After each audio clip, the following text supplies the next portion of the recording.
Now next topic is integration by partial fraction. आता integration by partial fraction मध्ये काय असतं की काय भानगड आहे. Suppose f of x upon G of x म्हणजे दोन फंक्शनचं डिव्हिजन दिलं आहे. Where degree of F of x is greater than or equal to degree of G of x. Degree of F of x is greater than or equal to degree of G of x असं जर असेल तर degree of numerator is greater than or equal to degree of denominator. अशा वेळेस हा जो function तयार होईल याला म्हणायचं इम्प्रॉपर रॅशनल फंक्शन. कुठलं फंक्शन म्हणायचं? Improper rational function. आणि पार्शियल फ्रॅक्शनसाठी आपल्याला पाहिजे proper rational function. Proper rational function. आता प्रॉपर रॅशनल फंक्शन म्हणजेच काय? Degree of F of x means numerator is less than degree of denominator. असं जर होत असेल तर तो झाला प्रॉपर रॅशनल फंक्शन. म्हणजे न्यूमरेटरची डिग्री ही डिनॉमिनेटरच्या डिग्रीपेक्षा लहान असायला पाहिजे.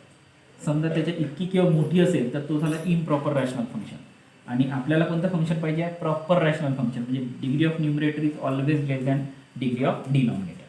समजा न्यूमरेटरची डिग्री डिनॉमिनेटरच्या डिग्रीपेक्षा मोठी असेल तर काय करायचं? एक ॲक्च्युअल डिव्हिजन मेथड अप्लाय करायची. म्हणजे एफ ऑफ एक्सला जी ऑफ एक्सने डिवाइड करून टाकायचं. म्हणजे आपल्याला काहीतरी कोशंट मिळेल आणि काहीतरी रिमाइंडर मिळेल. आता असं जर भेटलं तर मग काय करता येईल? जो इंटिग्रेशन काढायचा असेल त्याला म्हणजे त्याला इंटिग्रँड म्हणून आपण त्याला कशा पद्धतीनं डिस्ट्रीब्यूट करता येईल किंवा कशा पद्धतीने डिफाईन करता येईल, कशा पद्धतीने लिहिता येईल?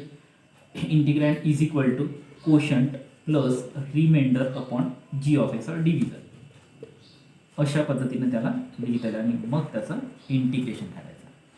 केव्हा करायचं हे?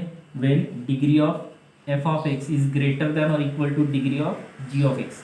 किंवा इम्प्रॉपर रॅशनल फंक्शन असेल तर हा फॉर्मॅट अप्लाय करायचा.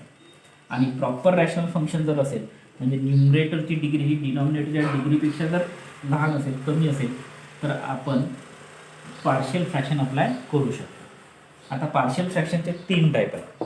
आणि पार्शियल फ्रॅक्शन अप्लाय करण्यासाठी डिनॉमिनेटरचे फॅक्टर्स तयार असणं अतिशय महत्त्वाचं आहे. Denominator content number of factors, more than 1 factor, 2 factor और 3 फॅक्टर्स असायला पाहिजे.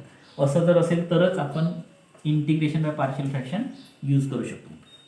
आता त्याचे 3 टाईप आहेत. First type is non repeated linear factor. Non repeated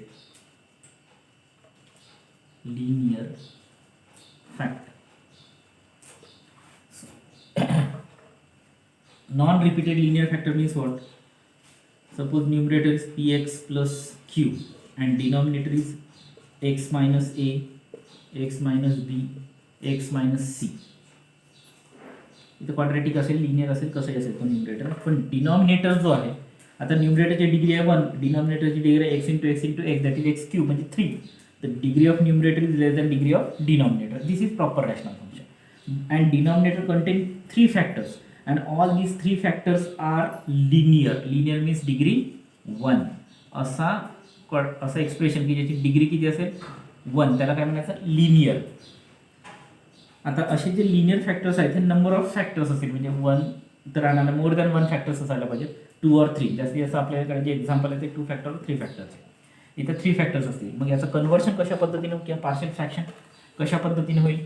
very simple method. Right a upon first factor plus b upon second factor plus c upon third factor. जेवढे factors आहेत तेवढे constant term वर घ्यायचे. A b c are any constant term. त्यात तो a upon first factor plus b upon second factor plus c upon third factor. त्याच्यानंतर काय करायचं ते आपण प्रॉब्लेम सॉल्व्ह करतानाच बघू. बाय इक्वेटिंग कोएफिशियंट मेथड किंवा बाय पुटिंग 0 आपण ए बी सीच्या व्हॅल्यू फाइंड आउट करू शकतो. तर फॅक्टर इज इक्वल टू 0 जास्त बेस्ट मेथड आहे. फर्स्ट एक्झाम्पल घेऊ आपण. Integration of 3x square plus 4x minus 5. Integration of 3x square plus 4x minus 5 divided by x square minus 1 x plus 2 x square minus 1 x plus 2. आता इथे बघितल्यानंतर हा सहज लक्षात येईल की फॅक्टर्स आहेत डिनॉमिनेटरमध्ये म्हणजे हा झाला पार्शियल फ्रॅक्शनचा question. Now here 1 factor is quadratic, 1 factor is linear. आता आपण पाहू जो क्वाड्रॅटिक फॅक्टर आहे त्याला लिनियर फॅक्टर बनवता येतं का? तर नक्कीच बनवता येतं. कशा पद्धतीने बनवता येईल? X square minus 1 means X minus 1 into x plus 1. कोणता फॉर्म्युला वापरला, A square minus B square, 1 हा 1चा स्क्वेअर असू शकतो. So A minus B, A plus B, here X plus 2. Now denominator contain 3 linear factors and all these 3 linear factors are non repeated. एकही repeat नाही, तिन्ही वेगवेगळे आहे, म्हणून नॉन रिपीटेड लिनियर फॅक्टर. आता याचं पार्शियल फ्रॅक्शन कसं होईल, very simple. 3x square plus 4x minus 5 divided by x minus 1 x plus 1 x plus 2 is equal to a upon first factor plus b upon second factor plus c upon third factor. ही झाली पहिली step. याच्यानंतर काय करायचं, इथं जे numerator आहे तो ॲज इट इज लिहून टाका. 3x square plus 4x minus 5 is equal to, त्याच्यानंतर फर्स्ट एलिमेंट ए, एच्या खाली जो फॅक्टर असेल तो सोडून उरलेले ते 2 फॅक्टर्स आहेत ते लिहून टाका. X plus 1 into x plus 2 plus b, याच्या खाली जो फॅक्टर आहे तो सोडून द्या, उरलेले 2 फॅक्टर लिहा. X minus 1 into x plus 2 plus C, खाली जो असेल तो सोडून द्या, उरलेले 2 लिहा. X minus 1 into x plus 1. Actually इथं एलसीएम काढला जातो आणि डिनॉमिनेटर कॅन्सल होऊन जातात. तेवढ्या भानगडीत पडू नका, फक्त सिम्पल स्ट्रक्चर आहे. ए इंटू क्रॉस मल्टिप्लिकेशन केलं तरी चालते, सेम आन्सर आहे. ए इंटू काय यायला पाहिजे, तो खाली आहे तो सोडून द्यायचा, डिनॉमिनेटरमध्ये जे आहे ते सोडून द्या, उरलेले 2 फॅक्टर्स लिहून टाका. प्लस बी इंटू डिनॉमिनेटरमध्ये जे आहे ते सोडून द्या, उरलेले 2 फॅक्टर लिहा. प्लस सी इंटू डिनॉमिनेटरमध्ये जे आहे ते सोडून द्या, उरलेले 2 फॅक्टर लिहा. आणि याला द्यायचं इक्वेशन स्टार. हा महत्त्वाचा इक्वेशन आहे. Now what, put. हे लक्षात ठेवा. एची व्हॅल्यू जर काढायची असेल तर X minus 1 is equal to 0 ठेवायचं. बीची व्हॅल्यू काढायची असेल तर X plus 1 is equal to 0 ठेवायचं. सीची व्हॅल्यू काढायची असेल तर X plus 2 is equal to 0 ठेवायचं. तर आपण पहिले एची व्हॅल्यू काढू. Put x minus 1 is equal to 0 in, or x minus 1 is equal to 0, that is x is equal to 1 in equation star. आता इक्वेशन स्टार जो आहे त्याच्यामध्ये एक्सची व्हॅल्यू किती पुट करायची आहे, 1. आता इथे 1 पुट करा इथे. So 3 into 1 square that is 3, 4 into 1 that is 4 minus 5 is equal to A into put X is equal to 1, so 1 plus 1, X is equal to 1, so 1 plus 2. Here x minus 1 is equal to 0 means x is equal to 1, so this term is 0. Again c into x minus 1, but x minus 1 is equal to 0, again this term is 0. म्हणजे b आणि c 0 होऊन जाते तिकडे. आता फक्त e राहिला. 4 आणि 3 7 आणि 5 म्हणजे 2. 1 प्लस 1 2, 1 प्लस 2 3, 3 2 जार 6, 6a. So a is equal to 2/6 म्हणजेच 1/3. अशा पद्धतीने a ची व्हॅल्यू मिळेल. आता बीची व्हॅल्यू अशीच काढायची, पुट बीच्या खाली कोण आहे, x plus 1, so put x plus 1 is equal to 0, that is x is equal to minus 1. कुठे, इन इक्वेशन स्टार. आता इक्वेशन स्टारमध्ये एक्सची व्हॅल्यू आपण किती ठेवायची आहे, -1. सो -1चा square 1, so 3 into 1 3 plus 4 into -1 म्हणजे -4, सो राईट आहे -4 -5 is equal to put x plus 1 is equal to 0 म्हणजे हा ब्रॅकेट 0 होईल नाही, पूर्ण टर्म 0 होईल नाही. एक्स प्लस 1ची व्हॅल्यू 0 म्हणजे पूर्ण टर्म 0 झाली, फक्त हे राहील दॅट इज बी.